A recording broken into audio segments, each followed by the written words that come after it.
Welcome back, ladies and gentlemen. We're getting ready to load onto the Rift for Anarchy Navy versus the Dandelion Knights Game 1.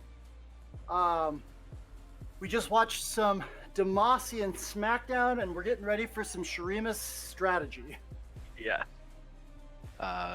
Another Anarchy team coming in here, so we just watched Purple get their nice clean 2-0, and now we get to watch Anarchy Navy. For Anarchy Navy, it's going to be just Drago in the top lane, Yurmord in the jungle, Midmaster playing mid, suppressed MP5 on ADC and Warwolves support. On the other side of the rift from them, we've got the Dandelion Knights with Cameron Beats in the top lane, Infinite Blades in the jungle, Mystic Wave mid, buff Aphelios, nobody needs buffs on Aphelios, as an ADC, and Leona, not aggro, playing Leona in the first game on support. Yeah, we don't have pro drafts here, so kind of running down the team comps here. Starting with Anarchy, we got Pantheon in the top lane, Talia jungle, Zoe mid, Sivir, and Galio bot. On the other side, we've got Poppy top, Echo jungle, Veigar mid, and Ezreal Leona bot lane. Now, if I were just looking at drafts, I think I would favor the Dandelion Knights draft. It's got a really, really good combination of pick and team fight to it, whereas Anarchy Navy looks like they want some anarchy. They just want to go off on people. Yeah, definitely. So TDK definitely have a really strong scaling comp with some nice early game peppered in there with the Echo and the Leona. Whereas on the side of Anarchy, they definitely have a really strong early game comp with Sivir as late game insurance. So Pantheon Talia is a notoriously devastating combo with the point and click CC of the Pantheon stun and the Talia knockback combo. It's just a ton of burst damage, so Cameron Beats is going to want to play as safe as possible in the top lane so that he does not get ganked by this combo. I think in Korea they actually run it bot lane sometimes, the Pantheon Talia combo. I could see that being absolutely infuriating to deal with, especially if you're getting set up for it by a Zoe bubble. Anarchy Navy, having scrimmed against them a couple times, always comes out with some of the most bizarre but effective drafts. And I never quite know what they're thinking, and look at the bottom lane. The bottom lane looks bizarre to me until I realize the Sivir ult sets up Galio to run into a backline and taunt everybody. Absolutely. Yeah, it's just really good synergy, champion synergy out of Anarchy Navy here. Meanwhile, on the other side, the Dandelion Knights just have a classic team comp, and one that's going to scale really, really well. Veigar and Echo both scale really strong into the mid and late games. So does Ezreal, although I always question his validity as a champion without Yuumi, but I think the Leona brings more team fight and lockdown that they might have been looking for with this comp. Absolutely. Yeah, so TDK definitely going to want to look to take advantage of some early drags if possible. They do, as soon as they hit 6, they've got a lot of tools to really make these team fights go their way. You know, Talia, her ultimate is pretty strong, but it's not exactly a team fight ultimate, and the same with Pantheon. So TDK is going to want to look to team fight as much as possible, whereas Anarchy Navy is going to want to look to get some picks and maybe break into a 1-4 or 1-3-1 split push comp. Skirmishing definitely in the favor of Anarchy Navy, given the fact that their comps are more built around their skills and they can kind of trade back and forth, whereas the Dandelion Knights want that all in. They want that big team fight. They want to burn all of the ults. But the mobility, I just am looking at it now. You've got 3 semi-globals on the side of Anarchy Navy. It's going to make it real interesting trying to lane later in the game. Yeah, The 1-3-1 is going to be really huge out of Anarchy here. All right, I think that sets us up well to get into game. Let's jump onto the Rift and see how they play it out.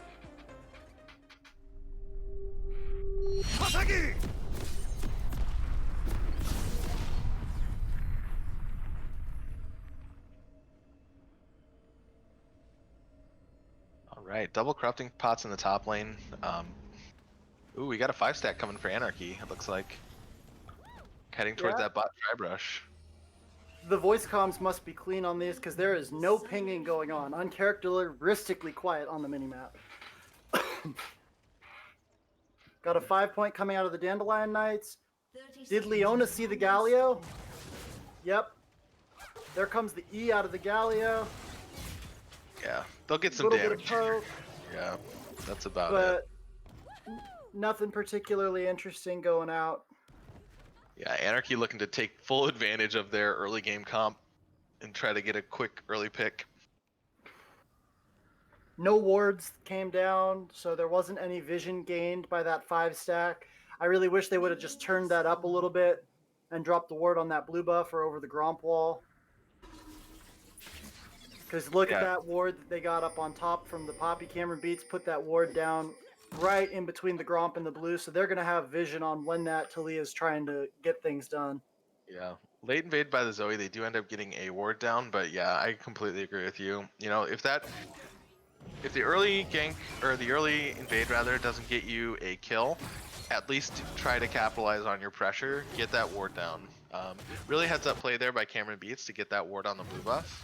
It's gonna help keep him safe in this top lane, this dangerous top lane matchup. Looks like both junglers are going to start on the same side, but the Echo looks like he's going to try to set up for a full clear. He might not want to be trying to do much until later in the game, whereas the Talia is running straight over to her blue buff. I'm going to try to start that up. So she's on vision right now. They know exactly where she is, and Echo just about to finish his second camp. Yeah, so looking at keystones here, PTA on the Pantheon, which I personally am a Pantheon top player and I love PTA. I will take it almost always over Conqueror, with some exceptions. I think into a tank you probably want the Conqueror, but PTA definitely helps set up his executes with his Q because you get that bonus burst damage right off the bat, and then they take an additional 8% damage after you proc the PTA.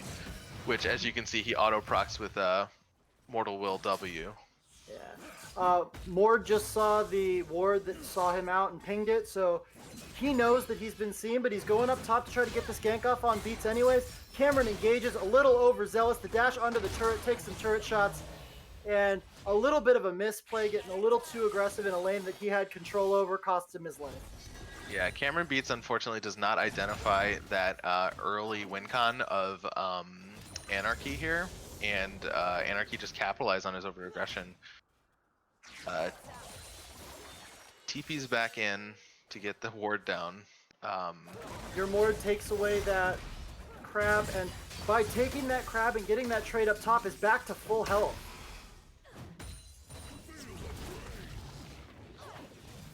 Wow, so Cameron does get a really good trade onto the Pantheon there, but Pantheon's just going to be able to TP back here.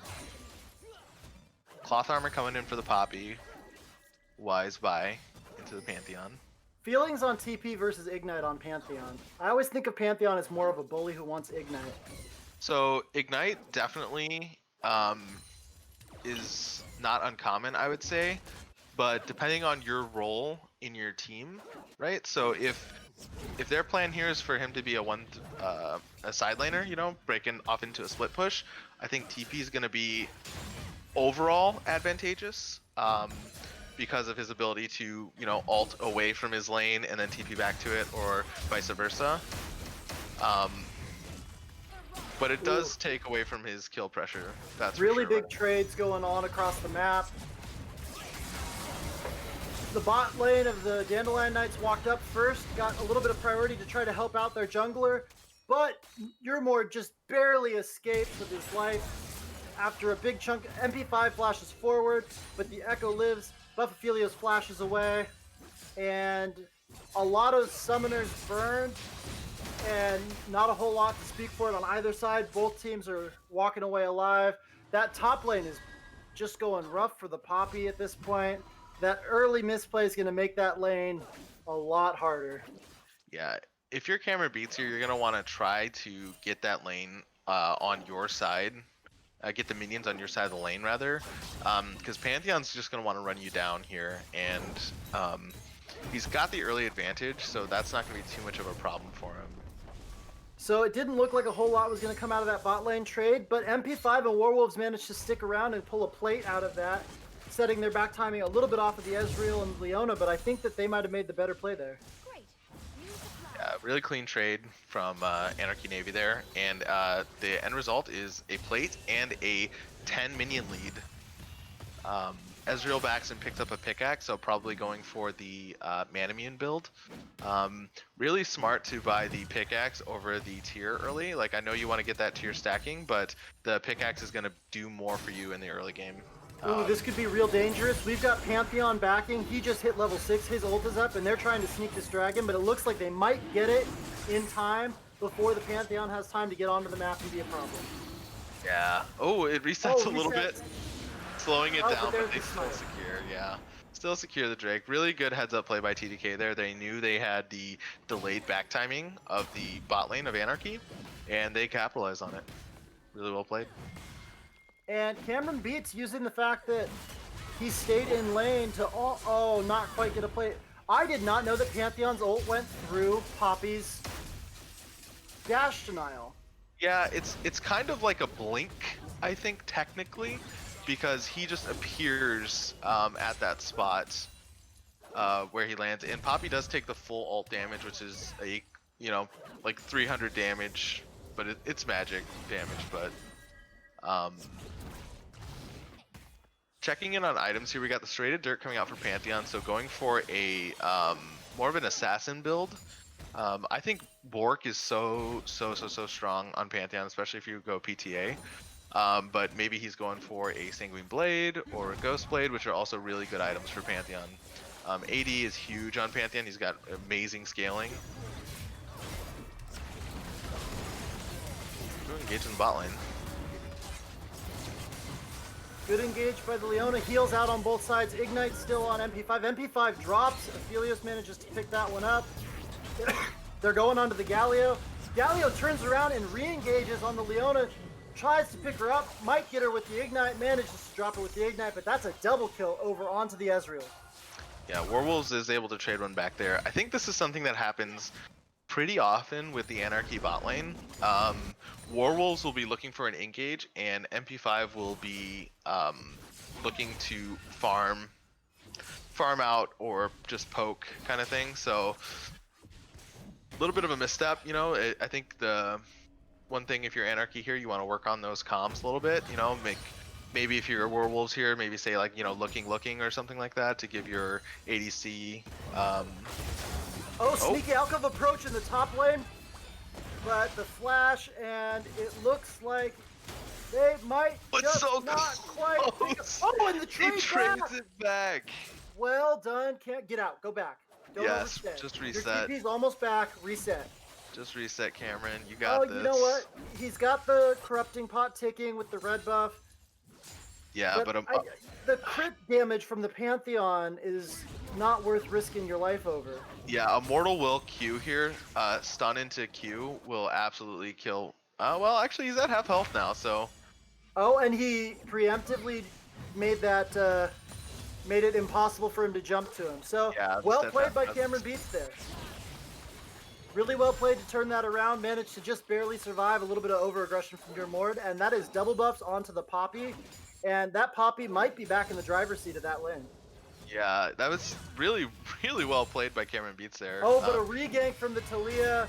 The Talia level 6 ult comes out, and this might have been a little bit, I'm not sure if that was the right person to ult away, and a trade in the bot lane goes down also as the Echo ganks on the opposite side of the map from the Talia. Cameron Beats manages to walk away after ulting your Mord away, and MP5 falls to the Echo gank across the map. Yeah, so unexpectedly, I'm liking this pressure that Cameron Beats is putting on in the top lane. Ooh, a little bit of over-aggression trying to get vision. Those spoils of war vision not going to quite work out. Flash forward from the Galio. Oh my, Zoe, disgusting damage. But the Echo's there, and the Ezreal ult goes a little bit wide. Echo decides to back off, and Galio's going to manage to walk away after flashing forward for the support kill.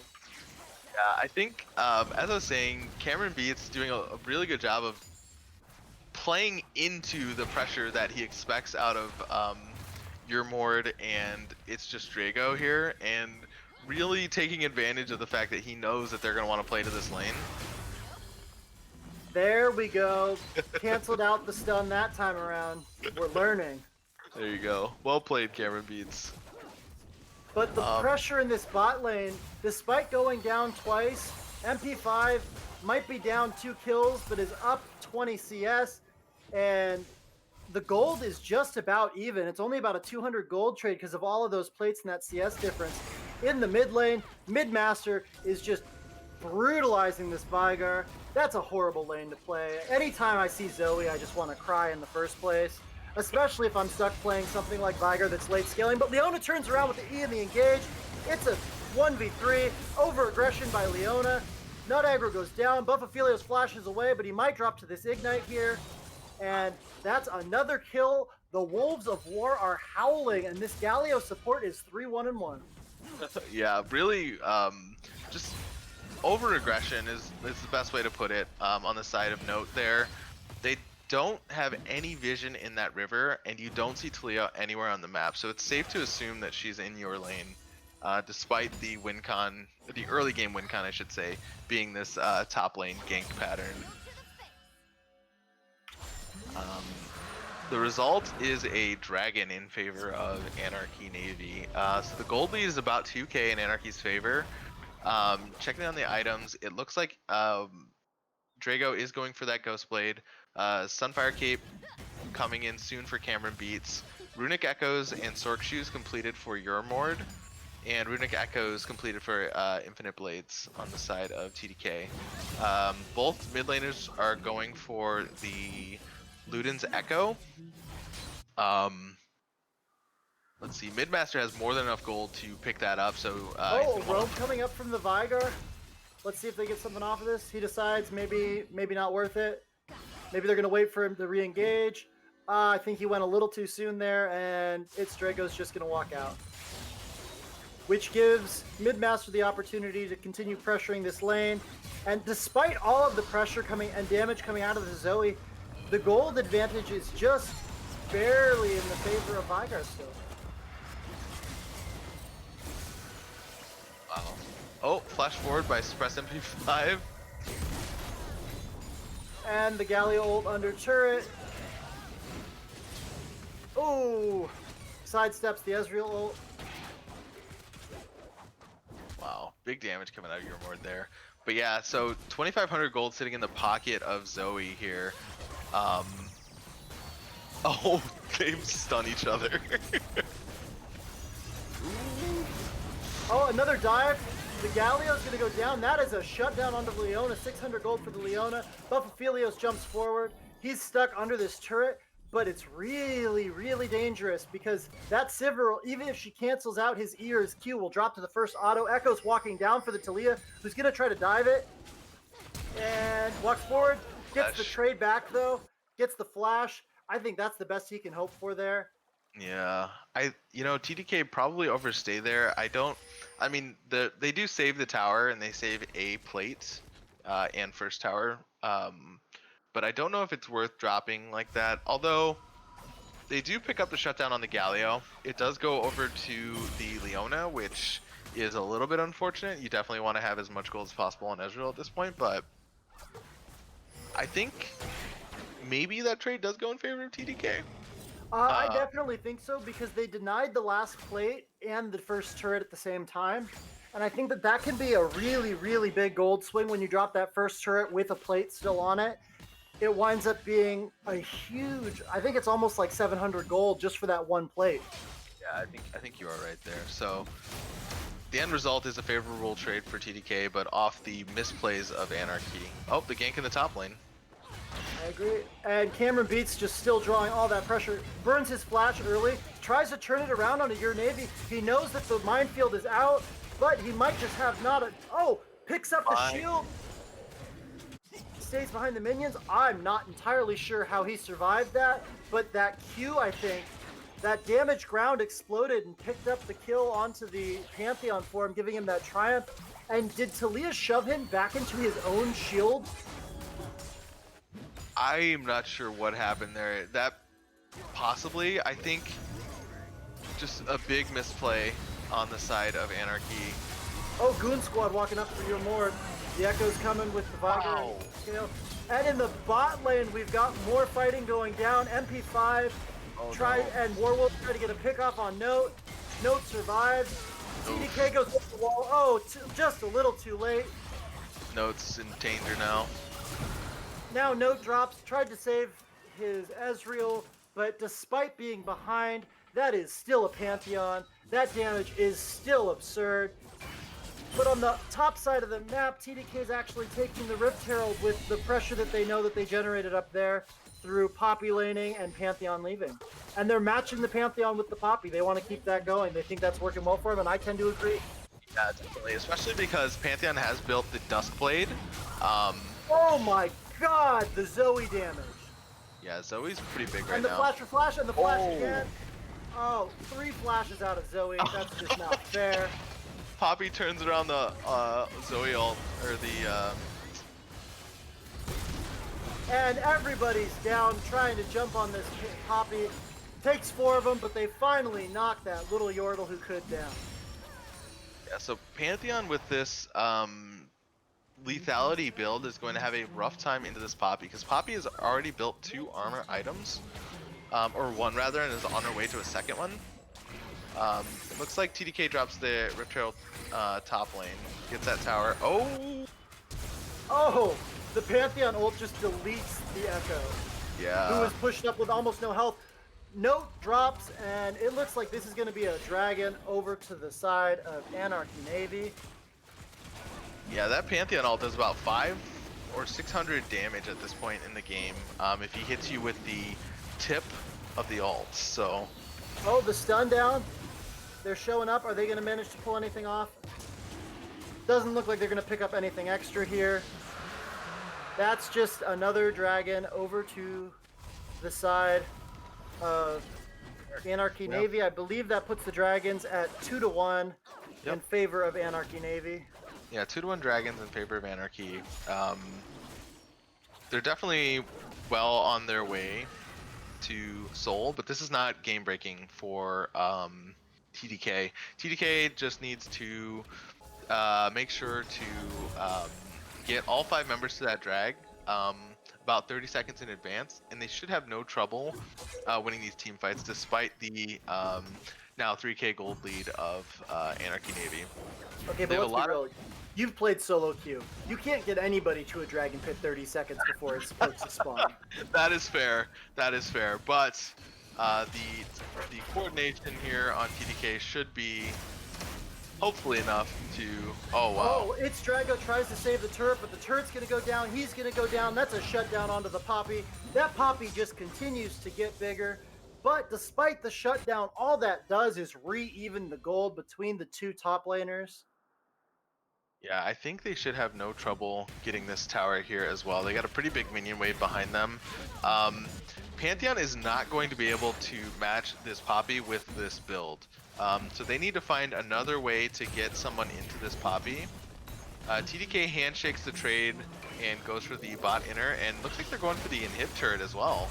Oh, what a Galio E to cancel the stun off of Echo. Saw what Echo was trying to do, but the Echo manages to run through, pull out the other side, picks up the Talia kill on the other side. What a great play by Infinite Blades. On the bot lane, because of all the trading going down up top and the just sheer tankiness of the Poppy, they're able to push through that inhibitor turret, and they might actually get an inhibitor off of this trade. Echo manages to make an excellent play, gets dove and pulls it out somehow just barely. gets a kill back off of it, saves his turret, and on the other side, the Dandelion Knights manage to take that inhibitor. Not aggro with the dodge, but the Galio is going to make sure that the Zoe cleans him up. And at this point, I think that Anarchy Navy needs to start playing around that Zoe. She's getting massive. Yeah, that is a really big Zoe. She's got 8k gold right now, which is about a 1500 gold lead on the Veigar. That's not the end of the world for Veigar, obviously, because he's more of a scaling champion, right? But yeah, if you can look for picks with this Zoe on the side of Anarchy Navy, I think you're going to be in a really good spot. You know, they've got a lot of tools that they can really capitalize off some and make some picks happen. And that Ezreal, by the way, off of that huge push in the bot lane, as well as those couple of turrets, now is sitting firmly in the gold lead of the game. 8.7k gold on that Ezreal. He's getting absolutely massive. Looks like Echo might have gotten caught up here, tried to trade back, but this point and click stun from the Pantheon is just too much. But the shutdown onto the Zoe on the back side of things. Oh my god, Cameron, are you going to survive again? And yeah, they heal both Aphelios. They're going to get that Poppy out clean. And despite the fact that that trade looked like it was about to come back against them, Cameron Beats manages to pick up the shutdown onto the Zoe, and they survive and walk out after the overcommitment of 2 top onto the Echo. Yeah, I think if you're Infinite Blades here, I think you need to recognize that your team does better with you there than your team will do with you in the side lane. This build in particular, he's gone for a little bit beefier. He's got the Runic Echoes into the Abyssal Mask.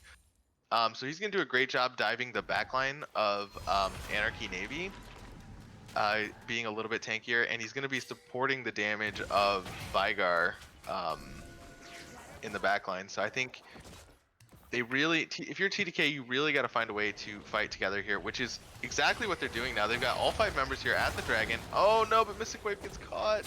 Oh, that was a great stun. That was a great disengage stun, but he was on the wrong side of his team. He didn't have this beefy Poppy up front for him. Pantheon. The Echo stun goes out. Pantheon jumps into the back line. Echo ults back. Leona's holding up the team. What a Leona ultimate! And the Ezreal ultimate cuts right through that whole team too, but it's just not quite enough. Buffafelios manages to pick up the kill on the Galio with that chasing Q, but there's vision over the wall. He manages to jump away just barely from the unsettled ground, and the Dandelion Knights looked like they might have been able to turn that. They got a beautiful 4-man Leona ult into a 4-man Ezreal ult, but the catch onto Mystic Wave, who was just on the wrong side of his team early on, means that is Dragon 3 for Anarchy Navy, and a 2-for-1 in the favor of Anarchy Navy, despite a great, valiant attempt by the Dandelion Knights. Yeah, that was a huge ult by Note there. I think, yeah, if Mystic comes in on the blue side of the blue buff side of that wall, it's a completely different team fight, right? Because Veigar is there to pump out some damage, blow up the Pantheon when he ults in like that, and that fight will just completely turn around from there. Just some really unfortunate pathing from Mystic there. You get a Veigar W on top of that Leona ult with that Ezreal, and that's 3 dead. Oh, absolutely. So, and the Zoe bubbles keep finding hold on people. That is one of the most frustrating skills in the game. Yeah, really even game despite the 5-kill lead for Anarchy. Oh my gosh, half of Ezreal's HP just completely gone. Yeah, I think if Zoe gets the sleep onto this Ezreal, she can just one-shot him. They need to be keeping Cameron Beats and or the Leona. Oh, sleep onto Leona, jumps over the wall, and that is 75% of Leona's health gone just because of that 1E landing, followed by the Q follow-up. Is Poppy going to get a pick here? No, Poppy decides discretion's a better part of valor, but the E lands on the Ezreal. He manages to get over the wall, and Zoe's not willing to jump forward and try to commit to that. TDK does not. Of the Galio ult. The Poppy ults somebody out. Pantheon ults into the back line. Galio ults on the front line. Pantheon in the back line manages to pick up everybody, and that's just front to back destruction. The Yeah, team so fight of Anarchy Navy is just too much. There's too much AoE stun. There's too much AoE damage. The Sivir's putting out massive damage. And the Pantheon in the backline's too much for them to handle. yeah, Sivir's hit her 2-item power spike. She's got the Infinite Edge and the Essence Reaver. I think that is an unfortunate result of TDK waiting too long to pull the trigger on that team fight. Oh my Ezreal's god. doing what he can here to slow this Baron down at the very least. Yeah, I don't know. Oh, wow, Talia did have to smite early there, but yeah, they do end up. Anarchy does end up picking the Baron up here, but yeah, I think if if TDK pulls that trigger about 10 seconds sooner, that's a completely different team fight because you know your Leona's now at a third HP. Ezreal's probably half HP from the poke from Anarchy. So at that point, it's just too late to pull the trigger. Also, I don't think that those choke points favor Anarchy all that much. They don't want to be funneling into that Talia damage and that Zoe and the Sivir just pumping out damage. They walked multiple people into a Galio taunt and ult. I think that they need to try to fight in open lanes where I know that they have that stun, they have the echo stun, they have the cage, but they can use that cage to create the corridor they want anywhere on the map if it's a bigger space. In those choke points, they're walking right into things that they can't escape. I completely agree, and that danger is only amplified by the fact that they were, you know, poked down to half or less HP on a lot of their carries and even their tank. Look at the damage just off of the boomerang blade and the Luden's proc. That's a dead Ezreal. Yep. The E land, the Q land, and Ezreal's just gone. Yeah, if Ezreal gets put to sleep there, he's one shot. Oh, the Pantheon jumps in deep. Galio follows up, dives under the turret, gets some more chunk off. Everybody's half health with the exception of the Poppy. The Sivir just spell shields and walks out of the baby cage. More poke damage from the Zoe. I think they're going to try to siege this up here. They sent Talia top to try to get some pressure on that top turret. The Sivir damage, like... Yeah, they managed to get the turret. The siege is just too easy for Anarchy at this point.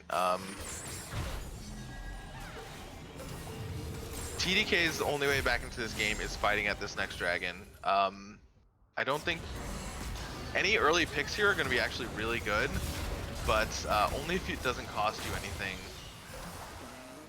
Trying to make the Zoe pay for being a little bit behind, but Galio walks up, prevents anything interesting from happening. So that's a Leona ult down for not a whole lot of recompense. Yep. So Sivir's able to back. She picks up the Phantom Dancer. Ezreal sitting on Triforce Bork. Oh no. Heal out of the Ezreal, Drowsy onto the Leona. Leona's going to go down here. Do they get the Pantheon? No, he just barely survives the Vigar ulti. And the Vigar goes down. But there's a shutdown onto the Sivir picked up by the Echo. Echo's going to fall almost. Oh, he ultis right back into the Galio E. Not sure if that was an excellent play by Werewolves or an accidental one by Infinite Blades, but we'll give the credit to Werewolves for catching that as soon as the ulti came up. Yeah, definitely. Yeah, Infinite Blades gonna fall. Ouch. Yeah, Infinite Blades in a tough catch-22 there, where if he ults, he's dead. But if he doesn't ult, he's dead. So it's just a matter of who does he want the kill gold going to at that point. And this is going to be Dragon Soul for Anarchy Navy.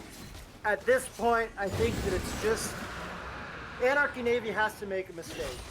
Yeah. I think if they don't make a mistake, this is just going to be a by-the-book closeout. Yeah, looking at like where the gold is at too on Anarchy, it's on, you know, across the board.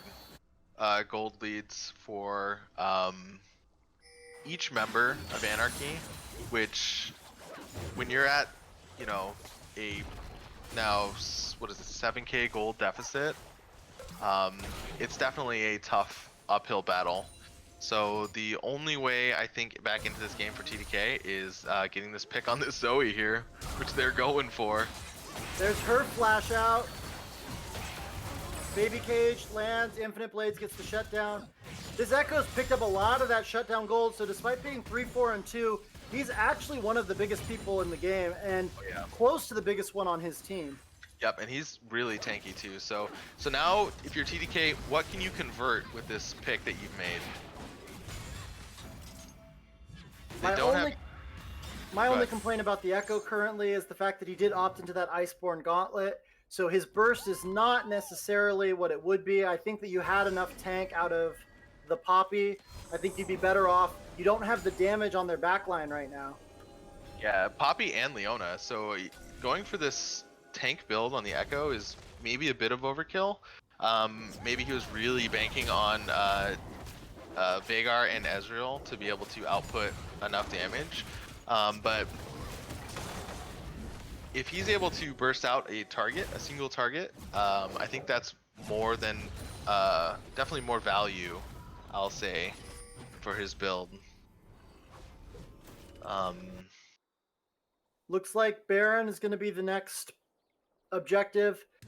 If Anarchy Navy's playing it by the book, they'll just try to Baron to close it out. They'll set up the pick here. But we've got good vision from the Dandelion Knights around that Baron pit. So they're going to know it if Anarchy Navy tries to walk up there and set up. Yeah, we'll definitely see him on the approach here. So now it's just a matter of getting everyone in position to fight before Pantheon can get here. Pantheon's on the way. They got to pull the trigger now. Pantheon ults up. Zoe bubbles out. Now's their time to go. Oof. Leona's walking. Is there Leona ultimate here? They managed to catch out the Talia.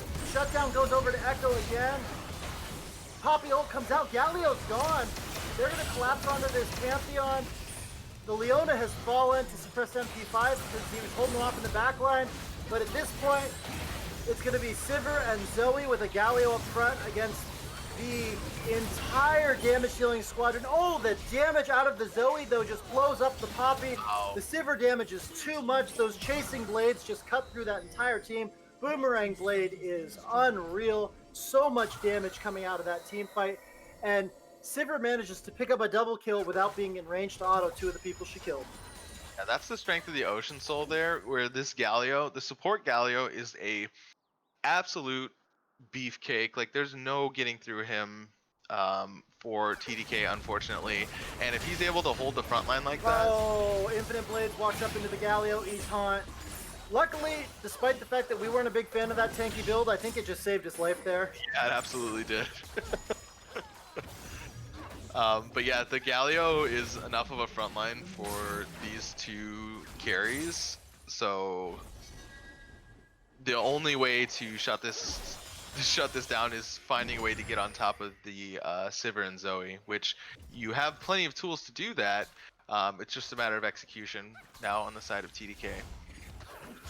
Anarchy Navy falls back. They clear some vision out. They know that the Baron is their best way to end this safely. They see the Poppy TP. They send the Pantheon to match. Now they're going to drop back and collapse on the Poppy, who tried to make a play, is out of position, used her ult on the Sivir, who spell shielded it. Poppy goes down. This means that any team fight is going to be rough for them at this point.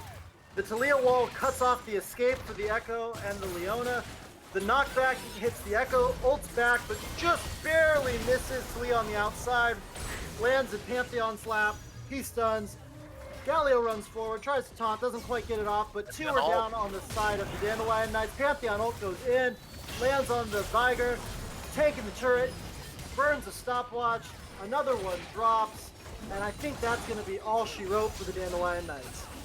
Yeah, the TP flank for Cameron Beats there was a good idea in theory, but the execution just was not there for TDK. They were not able to close in on that flank. I think the teleport came in a little too early. They should have waited until the Baron was started or until the rest of the team was closer. Yeah, they just didn't have the vision to pull that play off. An excellent game from both sides. It was really close for most of the game, and then just slowly those little advantages started coming out on the side of Anarchy Navy, and the Sivir just started to scale to a point where it couldn't be kept up with, and that Zoe damage was just too much. Going forward into the next game, well, let's talk about Ace and MVP first. Who are you going to give your ace and your MVP to for this game? So if I'm looking at ace this game, I think it's got to be Buffafilios on the Ezreal. He was doing a really good job of keeping himself safe and getting that DPS out that his team needed to make some of those team fights go their way. Unfortunately, the execution just wasn't there. Um, as far as MVP goes, I think it's between Warwolves and Midmaster for me, but I think I got to give it to Midmaster. He's just really clean on the Zoe, landing those bubbles, getting those big Qs, chunking out PDK. It was huge. I'm going to show my early game bias a little bit here. I'm definitely going to have to give my ace to the Poppy. I think that Cameron Beats on that Poppy was doing absolutely everything he could to draw pressure, keep them in the game as long as he possibly could. I think towards the end of the game, he was trying to do too much. They couldn't quite keep up anymore, but I think that he was the standout player for that team in that game. As far as my MVP, I got to go with Midmaster on that Zoe. It looked like there might have been a way back into the game for TDK for a little bit, and then a couple of Zoe bubbles, and that Zoe bubble into that Q caught people out every time, made 4v5s around all of those major objectives, and really allowed Anarchy Navy to snowball that game. Well, really well played by both teams, but yeah, this one goes over to Anarchy. Going forward into the next game, what adjustments and changes would you like to see from the Dandelion Knights to try to make up for the differences that happened in this game? So one thing that I think going into the next game, something that you can adjust on the side of Dandelion Knights would probably be taking one scaling champion and looking for a early game either mid or bot. Either will work, especially if you're going to play a tank in the top lane. You want to have at least 2 lanes that you can for sure have priority on. Now the Poppy was able to gain a lot of priority just through outplay in the top lane this game, but I think that's something that's going to be key to draft for that in the next game. The things that I'm really looking for, I want them to ban that Zoe. I don't want that Zoe in the game. I think that was the biggest problem that they had. The Galio, I think, was a problem for them also. I mean, obviously those were our 2 choices for MVP for a reason. I don't know that I think the Galio was a big enough problem to ban, but I'll like to see what they do about that. And then the other thing is I think they need more bot lane synergy in their picks. I don't think Ezreal Leona is the best lane. I think Leona wants to go forward, and that's not always in Ezreal's favor early. And I think early on we saw a bit of a difference there where the Leona was too forward, too aggressive, and was dying sometimes when Ezreal was just trying to farm and scale up. So I'd like to see them try to match their bot lane a little bit better. Yeah, that is a really good point. And with that, we're going to take a quick break while we get game 2 queued up for y'all, and we'll get rolling in just a second.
And we're back for game 2 of Anarchy Navy versus the Dandelion Knights. We talked about what we wanted to see last game after Anarchy Navy managed to pull ahead of Dandelion Knights and snowball it into the end. What are you thinking for this game there, Roscoe? So looking at the drafts here, I definitely see some adaptation out of TDK, which I like a lot. So just giving a quick rundown here of what we see. So TDK picks up the Vladimir in the top lane for Cameron Beats. It looks like they probably, again, we don't see the pro drafts, but it looks like they picked away the Galio and gave that to Infinite Blades in the jungle, which Galio jungle I don't know much about. Lux mid for Mystic, Ashe and Braum in the bot lane. So I think that's a great adaptation, kind of like what you were pointing out, for having a more synergized bot lane. I definitely think that looks like a much more synergized bot lane. I really like what they did there. My biggest concern with their team comp is they're a little AP heavy, and I don't know if they're going to have enough damage, but the team on the side of Anarchy Navy doesn't really have a true tank other than Nautilus, so I don't think that's going to be the biggest problem for them. I know Infinite Blades likes to play Shen jungle, so I'm hoping that we see a little bit of that Shen ult awareness with the Galio ult out of the jungle, and that connects well for him. Definitely. Speaking of Anarchy Navy, so on the side of Anarchy Navy, we've got Pantheon again in the top lane and Talia again in the jungle. Presumably Zoe was banned and Midmaster has switched over to Fizz. Suppressed MP5 does get his Sivir again, and Warwolves is on Nautilus. So yeah, kind of like what you were saying, AP heavy on the side of TTK, but no true tanks on the side of Anarchy Navy, so that shouldn't be that big of a problem for them. I really like the Vladimir pick into the Pantheon. I think that the Poppy pick worked really well, but they might have banned it away from them. I wouldn't have wanted to let them have the Poppy again. I thought the Poppy was really strong. I'm not sure if they're trying to really deny Anarchy Navy something. I probably, if I knew I was going to pick away the Galio, would have tried to deny the Sivir also. Sure. But they let him have the Sivir again. I think they definitely had to abandon the Zoe, and good on them for that. Fizz is a monster champion, but he's way, way more manageable, and there's far more risk involved in playing Fizz than there is in Zoe. The top lane of Drago and Mord, combination of that top jungle synergy there with the Talia Pantheon, looked good at times, didn't look devastating at times. I think they were good to let them go back to that and to try to pick something into that. And I do think that the Galio, despite being a bit of an odd jungle pick, does a really good job of denying the Talia damage and engage if it's played right. I think that could actually work out being a really good counter. Yeah, for sure. And Cameron Beats is very comfortable on the Vladimir, if I remember correctly, too. So that will definitely play in the favor of TDK, or at least it should.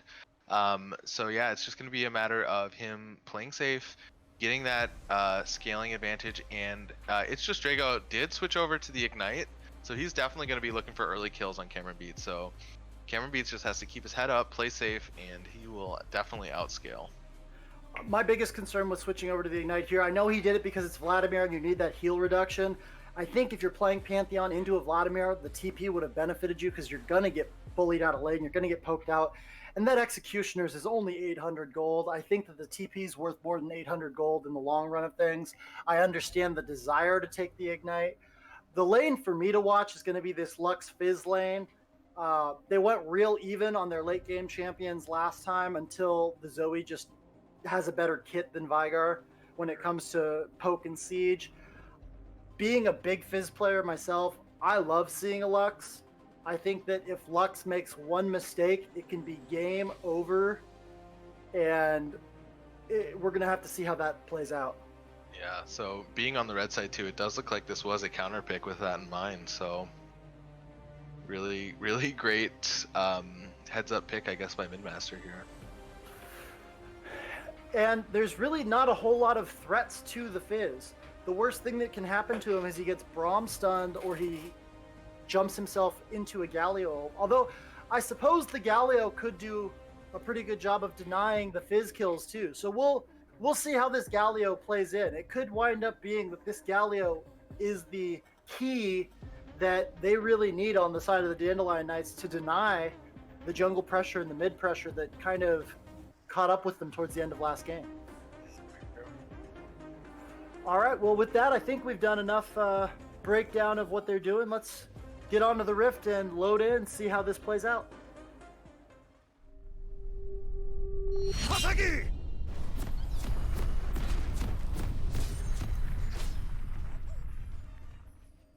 Alrighty.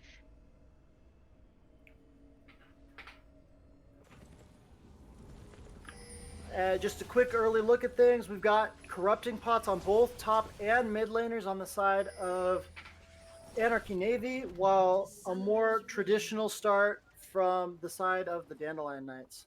5-man stack for Anarchy. On the top side, Tribush. That must have been something they've seen in scrims or they scouted against them. But they're going to try to invade. Cameron Beats in a bad spot here. Gets caught by the Nautilus hook, and he goes down. Yeah, Cameron greeds with his flash there. I think if you flash that hook, you're safe, kind of thing.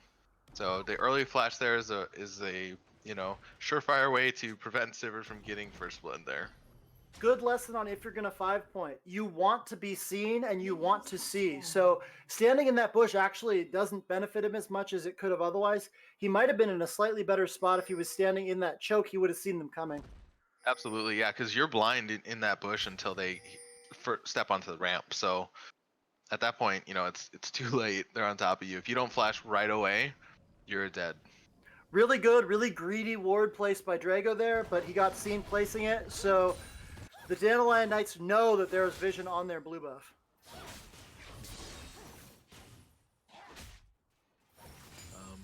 Double bot side starts for both of these junglers. I think that's going to favor the Talia because she's going to get the blue buff to start.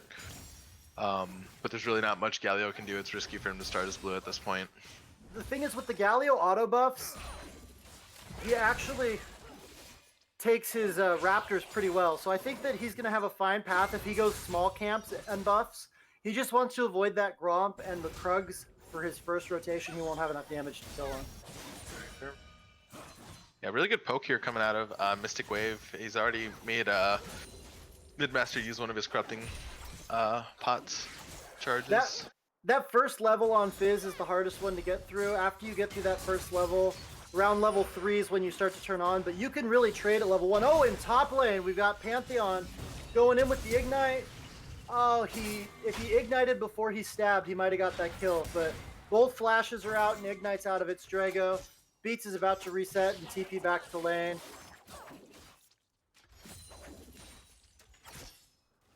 Infinite Blades on the Galio, just got seen walking over to that blue buff. There comes the TP out top lane.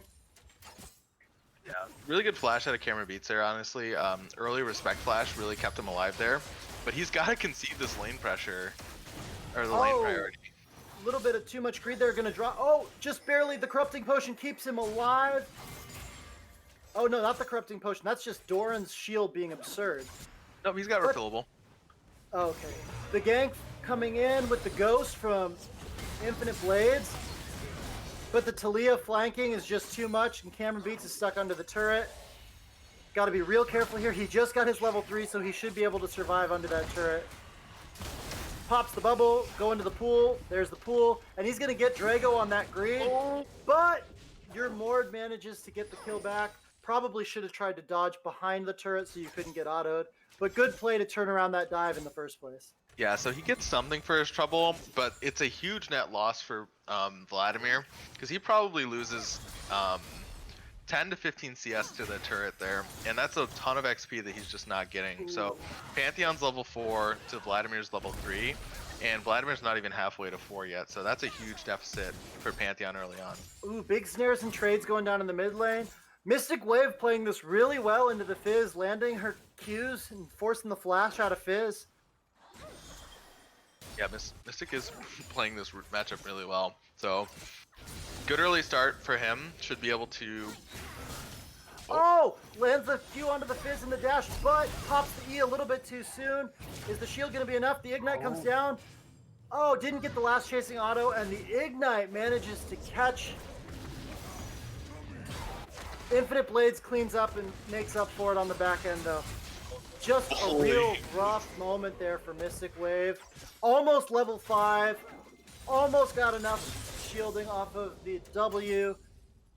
Ignite just barely burns him down. And did another trade go on in the top lane?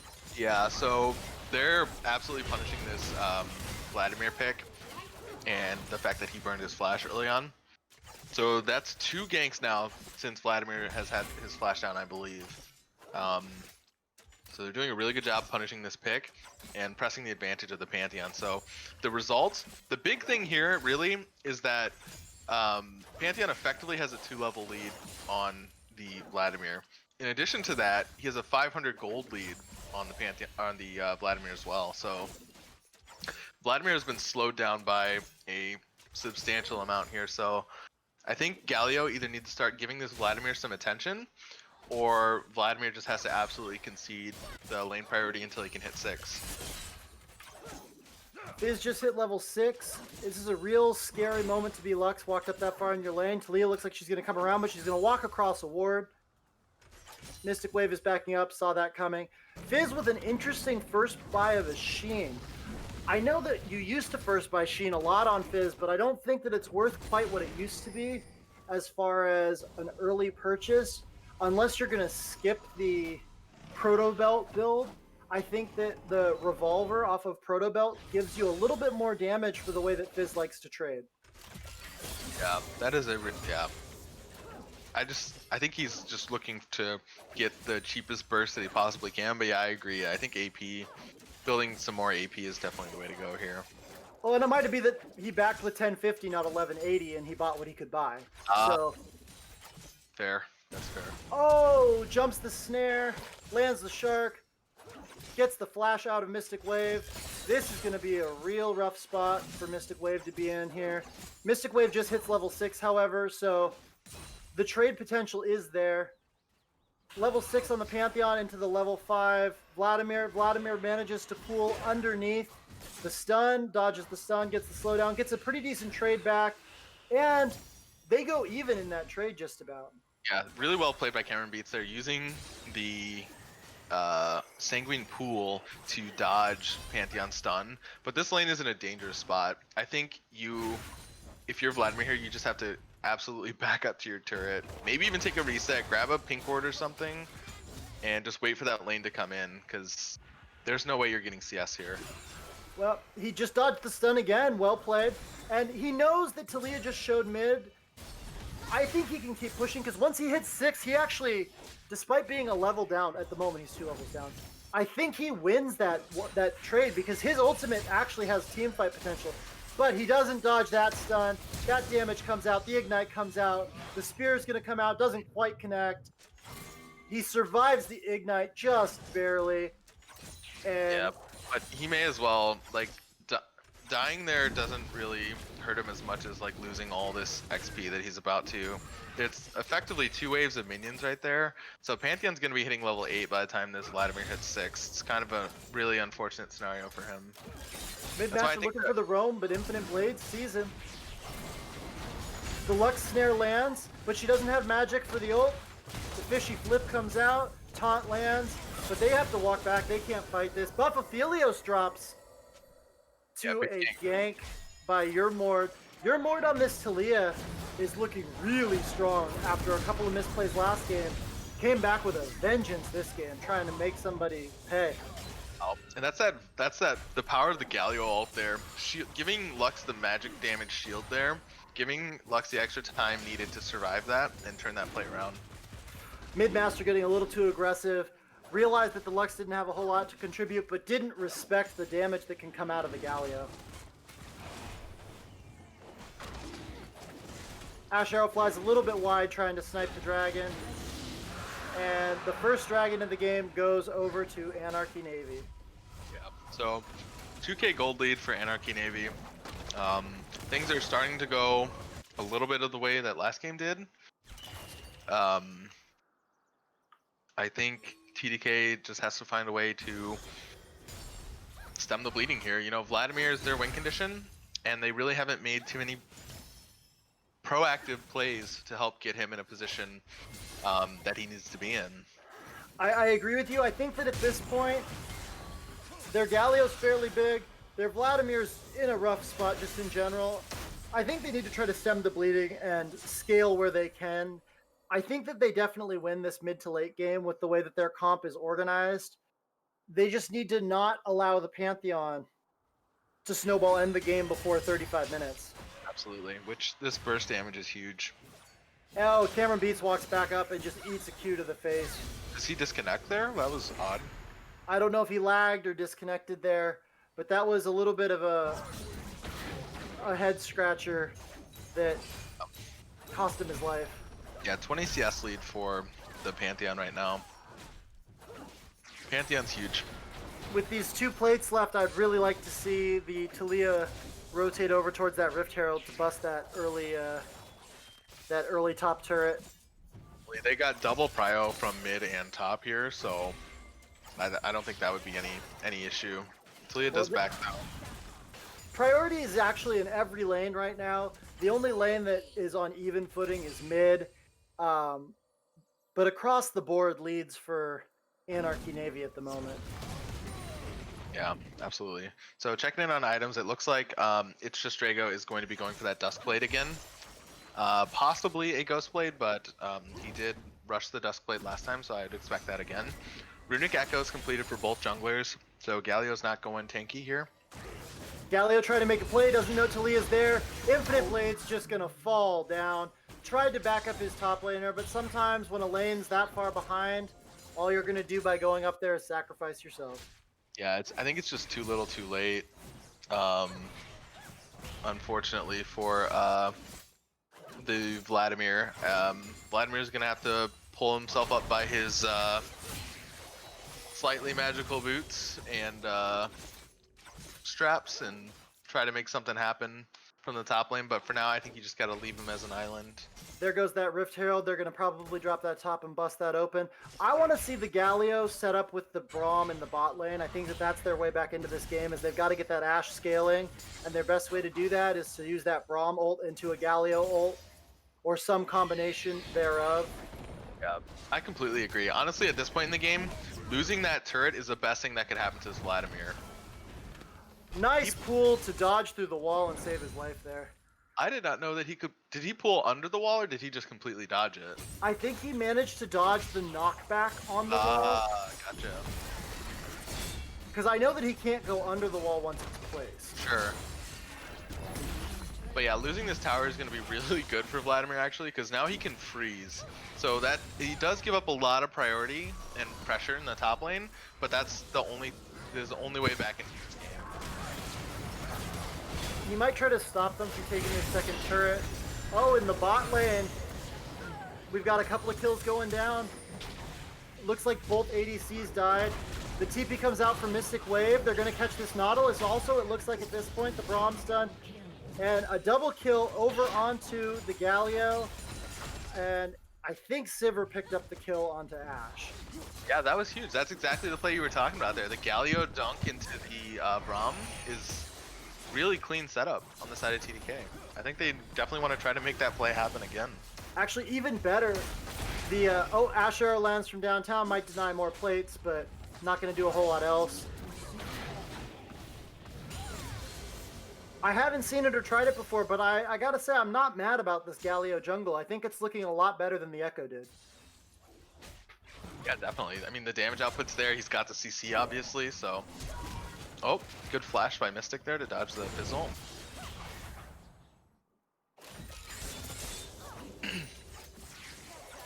Fizz definitely looks like he might be going first item Lich Bane. Oh my gosh, Interesting build.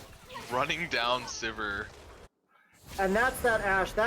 I think that Ashe pick is a lot better for that team because of the nature of the pressure that it allows Buffafilios to put down. Obviously, it's a little bit less safe, has to flash to get away from Yurmord. Oh, and then the Talia just, that speed boost next to walls lets him catch up, but the snare just barely misses. The flash hook from Anarchy Navy misses on Warwolves. Pantheon ults in. Infinite Blades looks like he's going to fall to the Ignite from It's Just Drago. This Pantheon continues to snowball his lead around the map. And that was a long, drawn-out fight that looked like it was going to be a good catch at the beginning. Yeah, Sivir died early on in that fight, and she is now respawned and is heading top, is how long that fight took. Oh! Really, was close. really close laser from Mystic Wave, almost stealing the dragon. Somehow, it gets secured by the Pantheon. Yeah, Pantheon executes it probably with the Q there, but yeah, Euromord, I don't know if he didn't have Smite. Yeah, it looks like he didn't have Smite, so that was a little risky, but checking in on items, Lichbane Rush for Midmaster, and to the Luden's Echo of Lux. Vladimir's starting to pick up some items. He's got the Proto Belt and Seeker's Arm Guard to the Duskblade and Serrated Dirk pickaxe of Pantheon. So Pantheon going for the Spell Shield item, can't remember the name off the top of my head. Good snare to save her life, but the ult from Sivir might end it anyways. We'll see what happens here. Yep. The ults from Sivir and Talia end the life of Mystic Wave despite the good Q to deny the initial Fizz engage off of the ult landing. Yeah, not a ton Mystic Wave can do there. He loses his life, but for 3 ults and a flash, I think you'll take that trade, even though it wasn't your choice. Buffafilio's trading onto its Drago, but the Talia shows up. Oh, the slow lands, and another Dark Harvest proc goes over to that Talia, and the bot lane backs up because they realize that they just don't quite have what they need to win that fight. Infinite Blade spotted out here trying to take his red. He's going to get collapsed on by 3. This might be a real rough spot for that Galio to be in. He's got no way out. He just secures his buff and manages to turn it around. He does so much damage and he's so tanky. The Brahms ult prevents the Sivir from getting out, and that's actually going to turn from a catch into 3 on the side of TDK. This Ashe just got a lot of gold. Picked up a shutdown off of the Talia as well as the kill on the Sivir. That was exactly what TDK needed to get back in this game. Absolutely. That's going to definitely hold them over in the meantime while they wait for this Vladimir to scale up. Really well played, honestly, by TDK to collapse on that. Looking at the gold now, yeah, Ashe and Sivir are now even. Ashe got backing with 2k gold, probably going to pick up a Zeal item here. Or maybe boots. Yeah, boots and a Zeal. It's funny, the last time we saw Ashe today, we saw the Trinity Force build into a tank comp when the Bork build might have been more beneficial. This time we're seeing the opposite. We're seeing that Bork build into a comp where, the Trinity Force might have been the play. The burst of the Trinity Force might have been a little bit better overall, but the Bork does have a little bit of an earlier power spike for Ashe there. So maybe that was a thought process here. Also, you can never go wrong with the lifesteal. And Infinite Blade's doing a really good job securing his blue buff under pressure again. Yeah. Doing a real good job of... Yeah, Euromord's tracking him real well, but he's doing a real good job of trying to keep farming in his jungle without giving up too much. In the bot lane, Ashe and Braum are going to force down this turret, but it's giving over the Rift Herald to Anarchy Navy. The Fizz ult just misses courtesy of a little bit of anti-synergy there, but the Galio's going to go down anyways. The Talia just does too much damage. Yeah, and there's 4 up at the Rift Herald. Galio's there effectively by himself. I think you just have to give that one up. I mean, your team is making something happen on the opposite side of the map, so you don't need to force this objective, especially with the numbers and gold deficit there. I think the thought process was he just wanted to get vision on it or see it, and I can understand that, but the Fizz ult cut off his escape. He only had one way to go. It was a little bit greedy to try to get that vision, but I can understand where that comes from. Mountain Drake coming up here in 30 seconds or so, so that's going to be a Mountain Soul. Of all the souls that you could get in this game, I think Infernal probably would have been preferred by both teams, but Dragon Soul's Dragon Soul. I think either team will take what they can get. Granted, Anarchy does have the 2-drag lead right now, and Vladimir still is not really at a point where he can be of much use. And free stat resistances against a team that's heavily indexed into one type of damage is never something to scoff at. Oh, Note looks like he might get caught out here. Was trying to set up visions, trying to get to the wall, but doesn't quite make it. Held his flash, might have been a little bit greedy there. Might have been better off to flash to the wall and W over to your teammates. But just rough support things when you're a little bit behind. Galio goes in, takes the blast plant and manages to steal the dragon away. However, on the backside, all that does is allow the Fizz to jump in. Multiple flashes come over the wall. Talia ult comes over the wall. Ashe flashes away, but might not matter. Manages to take down Talia in trade, but the Fizz gets over the wall to secure the kill. This Fizz is now 5-2 after a slow laning phase. Is starting to scale, starting to get online. The Rift Herald is still in the bot lane, having been spawned there before the dragon fight. Looks like they're going to get a charge off on the base. Going to drop that inhibitor turret. Shelly finally goes down, but Vladimir's still in the top lane. Has TP up, but at this point might need to trade that and just suffer from losing that inhibitor. Yeah, so, oh no, they leave it with one auto left. Pantheon now has to give his life for the inhib. Red team's turret has been destroyed. Unfortunate. So TDK does pick up the drag there, but at what cost? They lost 3 turrets and an inhibitor, and all they get is a drag and a turret in the top lane, an outer at that. So. And I think they made the call to make the trade after losing the Braum that they weren't going to win that team fight, but I can't help but think that I would have wanted to see the Vladimir TP into that. Yeah, oh, definitely. And they pick up the Fizz! I don't know if that was a greedy back or what happened there, but all of a sudden there's a Galio killing a Fizz. Yeah, Fizz was looking for a pick onto, I think, Mystic Wave there, and unfortunately just missed his ult, and that was all she wrote for Midmaster there. At this point, though, I think the Galio needs to start giving the gold over onto other people if at all possible. That's another shutdown onto the Galio, who is kind of capped out as far as the way that he's building and the damage he's going to be able to output.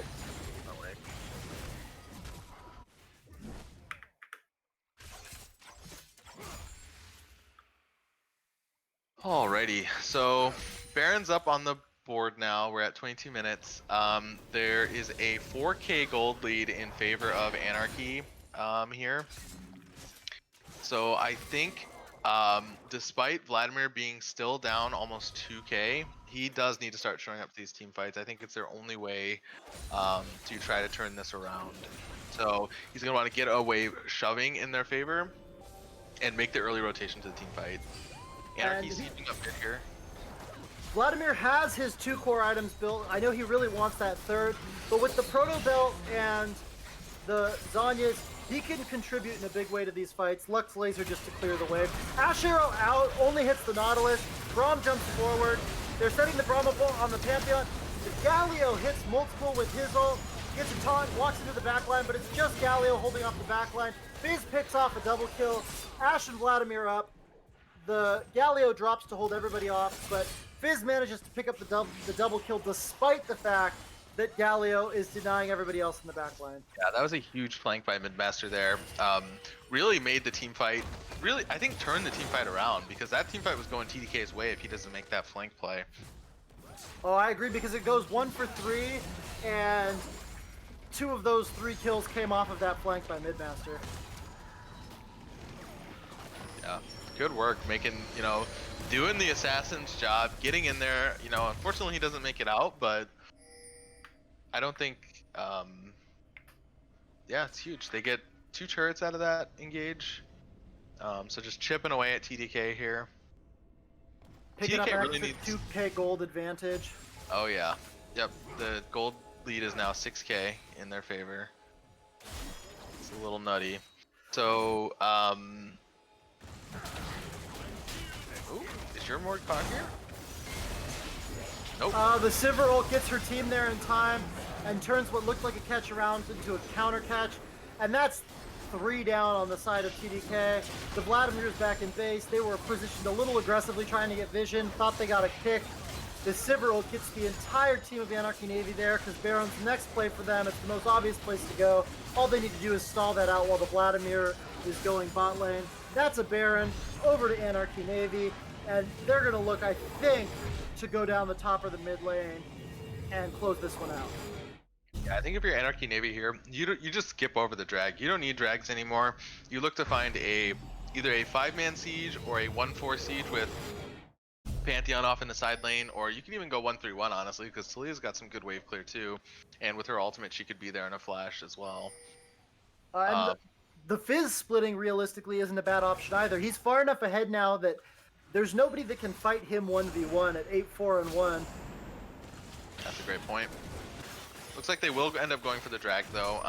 It is the safer systematic option, so I'm not mad about it, but I don't think they even need it at this point. They're 8k gold up with a Baron buff. I think at this point there's nothing wrong with going for the dragon, but Yeah. at the point that they're at, they could have just run this one down and ended it. They managed to pick up the dragon. TDK, Maybe they're trying to. Go ahead, sorry. I was just gonna say, TDK is trying to get out now. Looks like the Galio's gonna get caught. Nautilus hook after the Talia knockback, and that's gonna be a Galio down. I think if you're TDK, you've just got to give up that third dragon. Talia ults in to catch the Ashe. That might be all she wrote. Yeah. Fizz ultimate doesn't quite connect, but the fish flip is gonna end that life. Vladimir's left just trying to hold that mid turret, but I think with the Baron buff, Fizz manages to kill the Braum also. I don't know that I would have gone for the dragon, but TDK went to try to contest the dragon. I think that they had to give that up. That's gonna be game. Yeah, I think maybe Anarchy was just thinking that they could bait TDK into that engagement, because TDK has been trying to contest every single dragon despite the gold deficit, which has now grown to 11k in favor of Anarchy Navy. I mean, I think that this one's over. I think that you're right. I think that bait for the dragon was more effective than it should have been necessarily in that situation. Yeah. But that was just what they needed to force the team fight to get them the game, maybe. Valiant defense coming out, but I think that Fizz is just trying to get more kills. Midmaster is padding his stats.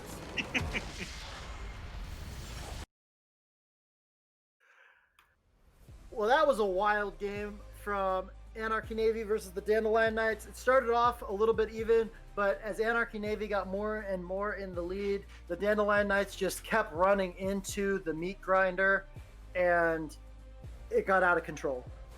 Yeah, this is one of those scenarios where TDK doesn't really have a true engage tool besides like a Justice Punch from the Galio, and with Vladimir being that far behind, you don't have any ability to contest the dragon if you're not there first. So some misplays out of TDK there unfortunately really result in them losing both games here to Anarchy Navy. But Anarchy Navy playing exactly into their win condition there.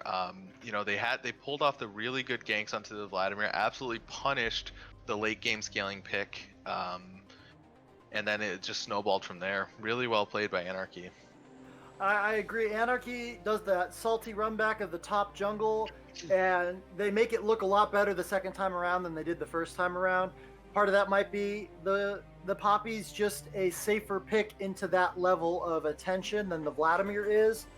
I understand picking the Vladimir to try to win the lane, but I think he might have done himself a bit of a disservice with that. Yeah. All right, so let's talk about Ace and MVP for this game. We'll start off with the losing team's Ace. This is a tough one for me. A lot of the players on TDK played really well this game, but I think this game I'm going to give it to Mystic Wave. Like you said early on, he did end up getting counterpicked here, but I think he played it as well as he possibly could have. Really held off the Fizz, making a lot of those Q denials to stop the Fizz all-ins, and between that and his barrier, I think he just played it really well.